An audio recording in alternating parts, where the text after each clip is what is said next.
أرسله بالحق بشيرا ونذيرا وداعيا إلى الله بإذنه وسراجا منيرا. أما بعد، أعوذ بالله من الشيطان الرجيم. بسم الله الرحمن الرحيم. يا أيها الذين آمنوا كتب عليكم الصيام كما كتب على الذين من قبلكم لعلكم تتقون. وقال تعالى: شهر رمضان الذي أنزل فيه القرآن هدى للناس وبينات من الهدى والفرقان. قال النبي صلى الله عليه وسلم: الصوم جنة.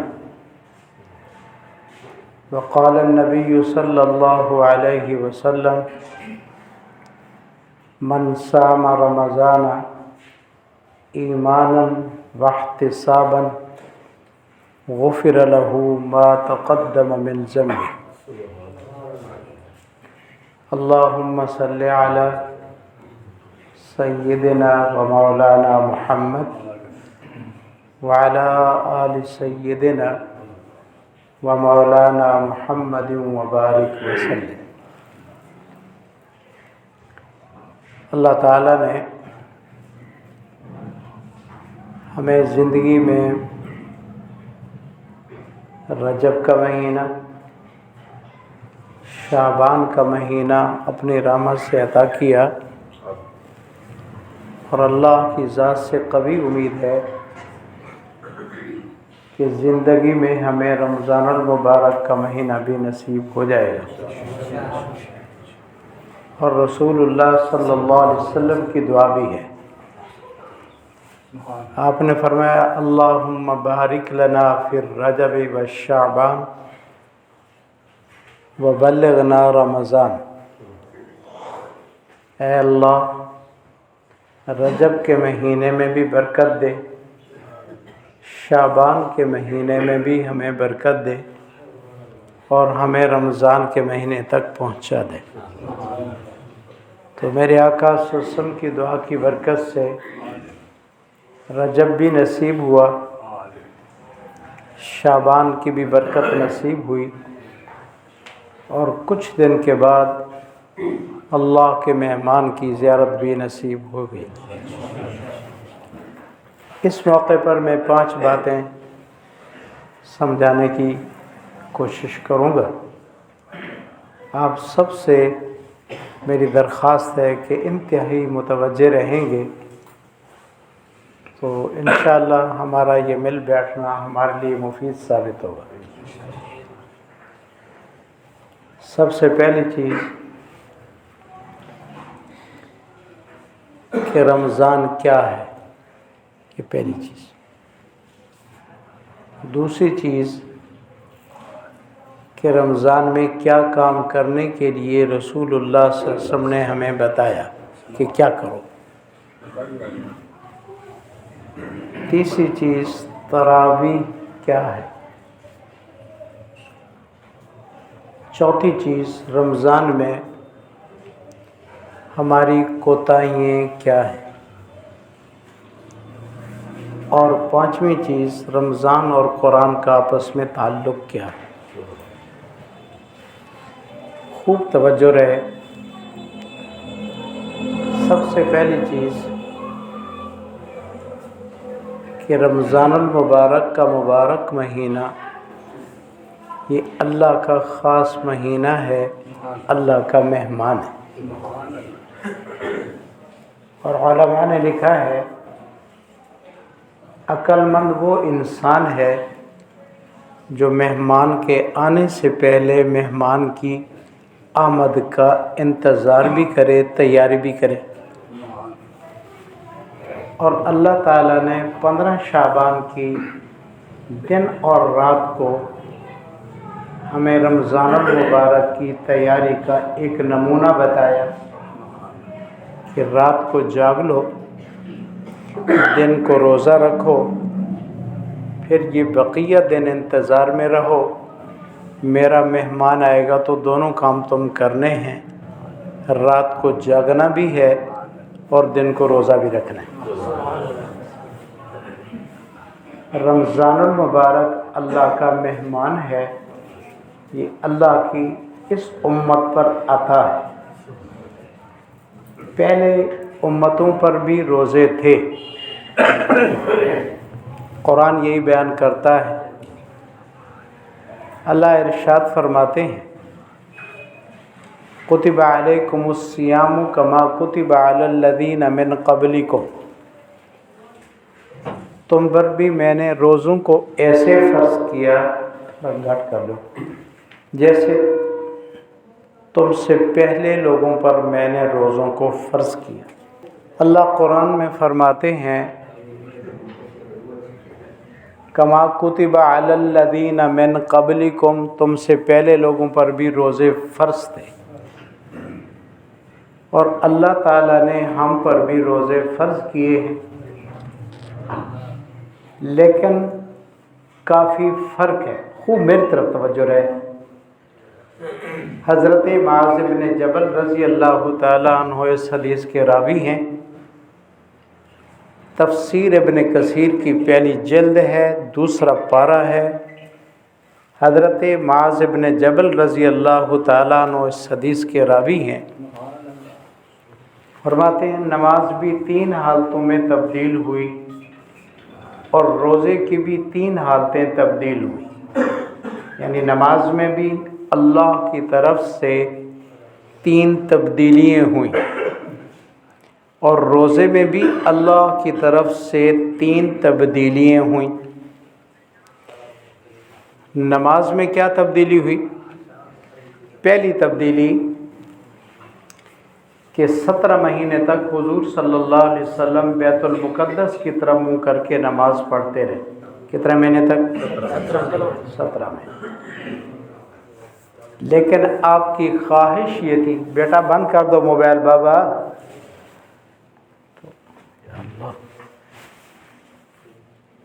باہر چلے ہو جاؤ۔ 17 مہینے تک حضور صلی اللہ علیہ وسلم نے بیت المقدس کی طرف منہ کر کے نماز پڑھی ہے، لیکن آپ کی بار بار خواہش تھی کہ اللہ ہمیں بیت اللہ کی طرف منہ کرنے کی اجازت دے۔ بار بار اوپر دیکھتے تھے کہ اللہ کا حکم کیا آتا ہے، تو اللہ نے فرمایا قد نرا تقلب وجهک فی السماء، بار بار آپ کا چہرہ اوپر اٹھتا ہے، میں نے دیکھا ہے۔ فَلَنُوَلِّيَنَّكَ قِبْلَةً تَرْضَاهَا، میں اس قبلے کی طرف آپ کا چہرہ ضرور پھیر دوں گا جو آپ کو پسند ہے۔ ایک مسجد مدینہ منورہ میں ایک مسجد ہے جس کا نام مسجد القبلتین ہے، وہاں نشان بنا ہوا ہے اب بھی۔ ایک صحابی حضور صلی اللہ علیہ وسلم کے بعد پاس نماز عصر پڑھ کر مسجد قبلتین کی طرف گیا تو وہاں جماعت ہو رہی تھی۔